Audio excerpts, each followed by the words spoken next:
ফিনল্যান্ডের একটি বহুল প্রচলিত প্রবাদ হল, হোক ধীনে বা শীঘ্রই গ্রীষ্ম সকলের জীবনেই আসবে। ফিনিশদের বিশ্বাস, জীবনে এমন কিছু ঘটনা ঘটে যা নিয়ন্ত্রণ করবার ক্ষমতা মানুষের হাতে নাই, কিন্তু আমার হাতে যা নাই তা নিয়ে আমি কেন অস্থির হব। ফিনিশরা এর গোপন সূত্র আত্মস্থ করেছে যে জীবন কখনো দেয়, আবার কখনো কেড়ে নেয়। আজ আমি ভালো অবস্থানে আছি, অন্য কেউ খারাপ অবস্থানে আছে।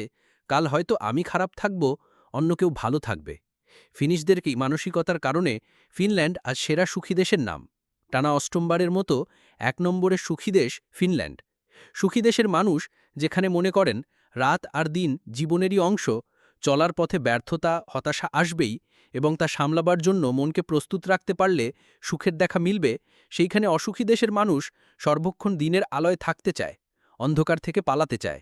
সুখী মানুষের যুক্তি হল, নিজের কাছে কি নাই সেই দিকে নজর না দিয়ে বরং এখনো কি আছে তা নিয়ে সামনে চলা। সুনাগরিক.net